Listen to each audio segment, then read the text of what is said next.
Alright, today we're gonna do an odd what if, to say the least.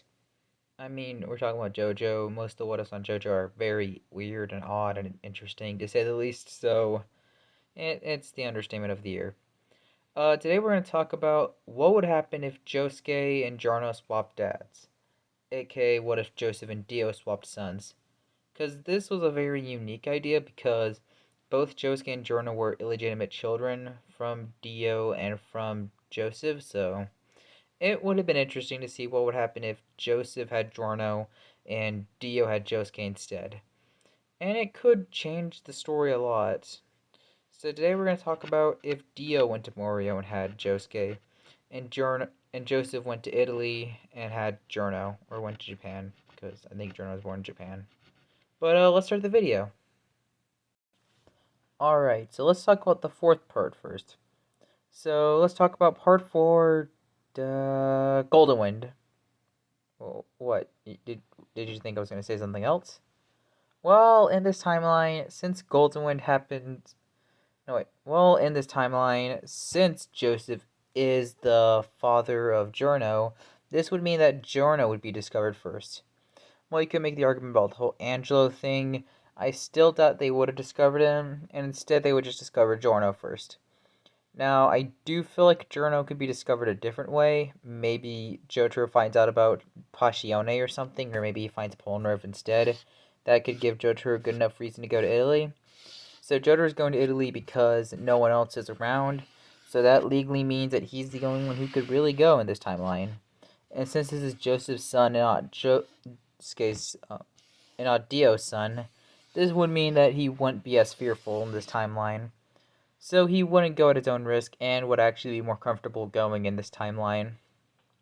So Jotaro meets Giorno, and this interaction would be similar to the Koichi one, but instead Jotaro would probably use time stop in some very unique ways just to get to Giorno, and I do think Giorno would still escape, and we would still get a lot of the same stuff, and I still think we're going to meet Bruno in this timeline, and Giorno will still kill Luca, just for the sake of plot, so we could still get a part out of it.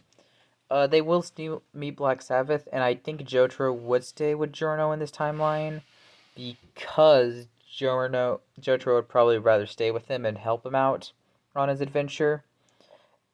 And the first real change would be, well, this. Popo still dies, but he dies a lot earlier. Instead of April of 2001, he dies in the summer of 99. So Sally and Mario is going to come out to get his money still. And another change is that Team Bruno would look a lot more different. So we'd still probably have the earlier members like Fugo, Abakio, Narancia, those characters alongside Bruno. Those are the same.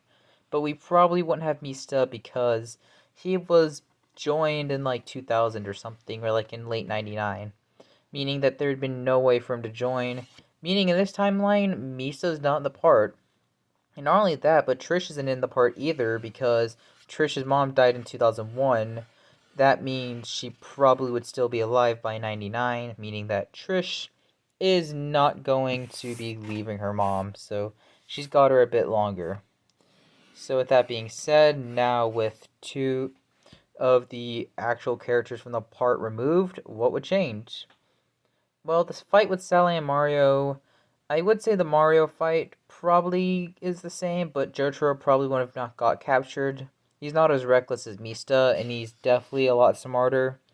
I do feel like he would definitely have gotten himself into a better place and probably could have stopped Mario Zucchero a lot faster.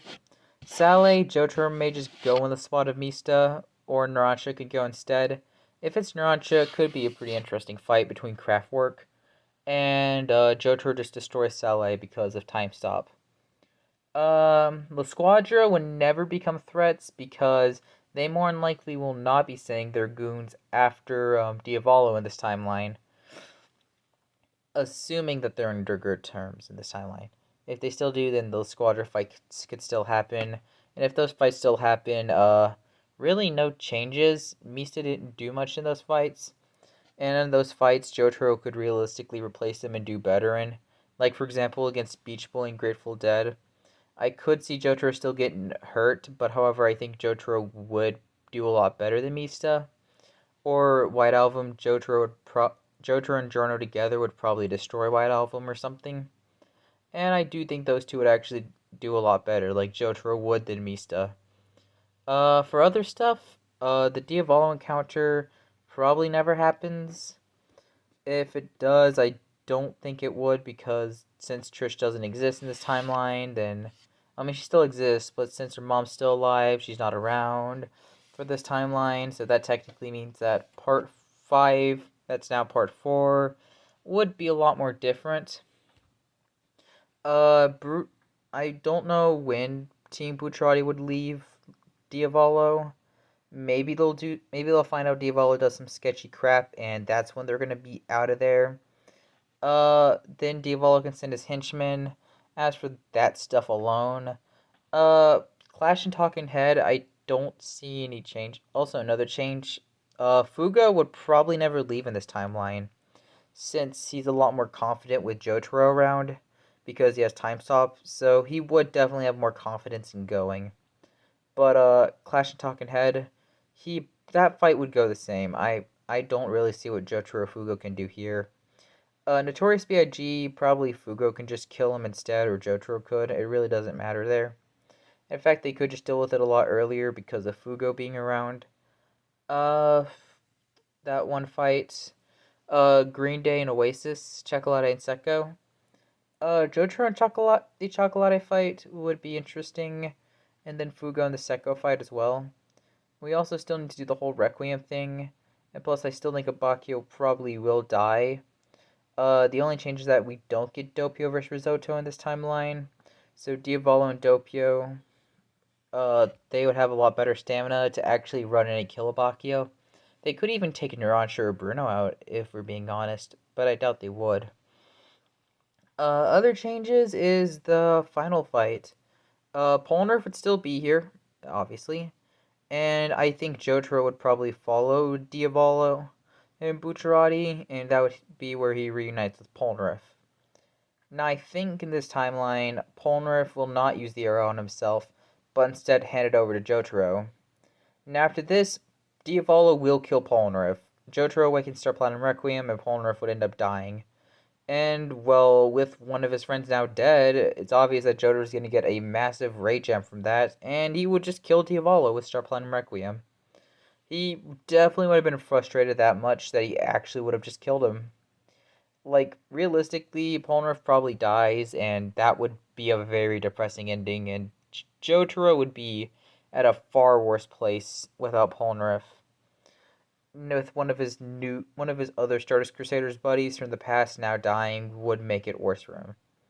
But on the plus side, Bruno, Narancia, Giorno are still alive.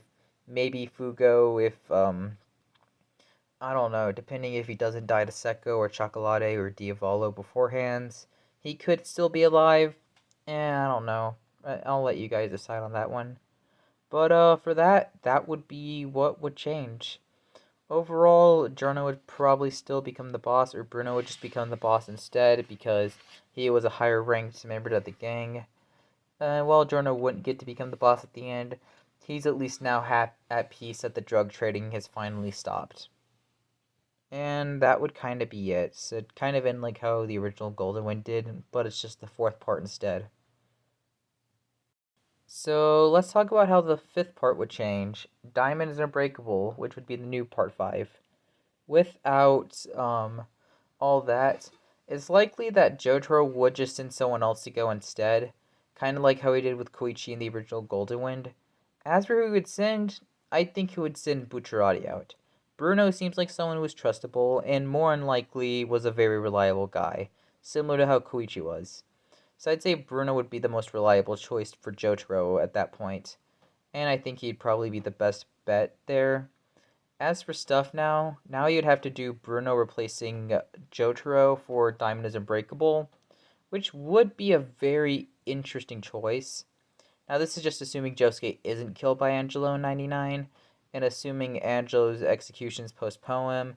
Everything that happens in the OG Part 5 is postponed to a lot later, and this could take place either in April of 2001 or maybe in the summer of 2001 instead. It could take place in like June and July of 2001 instead. I don't know. Maybe May. So that's probably how it would go in this timeline. Part 5 and Part 4 would be a lot later on. Bruno would probably meet Josuke instead. If Bruno does lose his temper over Josuke, how would a Raged Amp Hair Josuke versus Bucciarati fight go? Uh, Bruno with more experience. He'd probably have the same amount of experience as he did in the original Part 5. Like, in this timeline, he would have the same amount of experience, if not a little more, because he's now the boss of Passione. He'd probably do a lot better in this timeline, and more or less probably would actually beat Josuke in the fight. I just think he's got the experience, but I do think if he does make a mistake, Josuke will capitalize on it and will beat him down. And it's likely I still think Bruno would win.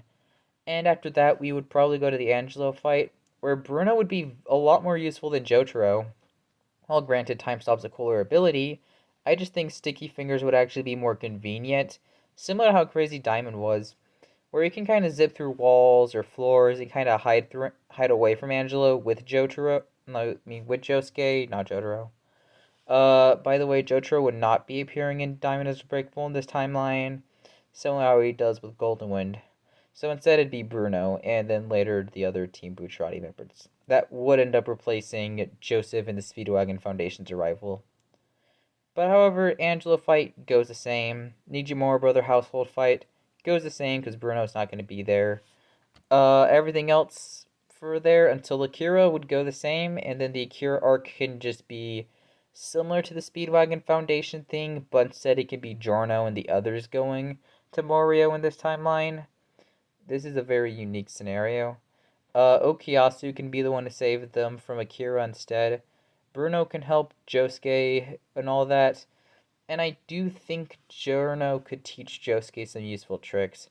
Now, Josuke may never learn how to finger flick a bullet or something, but then again, maybe Jotaro taught him it during the events of Golden Wind, and Giorno could pass that down to Josuke, which could have been a very interesting thought experience.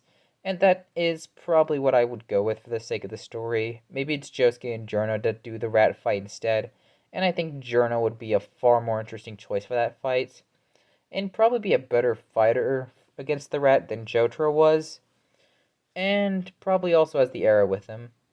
As for some other stuff, a lot of other fights wouldn't really change, except for the Shizuka thing. Then maybe instead it's going to be Giorno who raises her, or maybe it's Bruno who raises her.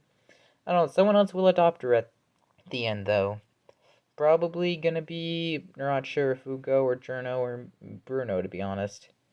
After that point, the next change would be the Shared Attack fight, which I could see Bucciarati really going there with Koichi, and maybe someone else could go with them, like Giorno or Narancia or Fugo. Personally, I don't think Fugo would. I mean, maybe Fugo and Bruno. Those two would make sense. Narancia, debatable, probably not. Giorno, probably doing his own thing at that point, so I don't think he'd be involved with that fight. So I guess Bruno, Fugo, and Koichi make the most sense, mainly due to the fact that Fugo and Bruno were the smartest of Team Bucciarati at that point, so they'd make more sense to investigate for Kira. Now, as for the fight with Kira, that would be interesting. They don't have time stop like how Jotaro does, but I do think Sticky Fingers could find ways to hide the bomb Sheer Attack away from the cast. I do think he could, but I do think Bruno would get injured in the process. Maybe Fugo too. If it's Bruno, Fugo for sure kills Kira. I don't see how Kira can counter the Purple Ace virus, and I do have a feeling that Fugo or Bruno might die here. Probably Fugo, because his stand holds a bigger threat to Kira. So it's likely that Kira would plant a bomb and try to trap Fugo inside of said bomb trap, and then explode him and kill him, which is the only way I could see Fugo dying. But if I'm being honest, it's hard to say if Fugo would fall for it. I think once Fugo notices Kira touching stuff, he would realize that this guy's stand ability has to do with touching stuff, so I should try to keep my distance and try to avoid the stuff that he's touching. And that would probably be it. I think Fugo would probably pick up on Kira's ability very fast. He was a very smart character. I do think he would probably die against Kira, for being honest. Uh, that would probably be it. Probably Giorno and Narancia could also be there with Bruno to heal him up with Josuke and Okuyasu. They could still, like, Narancia being around could probably prevent Kira's escape because of Aerosmith's ability. But I do think Kira could find a way to fool Narancia, and then that could then just lead to everything going the same. And by this point, the entirety of Diamond is Unbreakable for a little while will go the same. It's just the only change is that Passione and Team Bucciarati would be investigating for Kira instead, ever since the passing of Fugo, or Bruno, depends who dies here. Probably Fugo. So Bruno, Narancia, and Giorno will be investigating in honor of Fugo, Shingeki, and Aya, and Remy, and anyone else who gets killed by Kira in this timeline. So at that point, it would probably just lead to the final fight, Bite the Dust. They still find out about Hayato, and to be honest, I still think that would just be a Josuke no Kiyasu thing at first. And the real question is Bite the Dust alone. Maybe instead it just be Golden Experience Requiem versus Bite the Dust, which could be a very fun idea.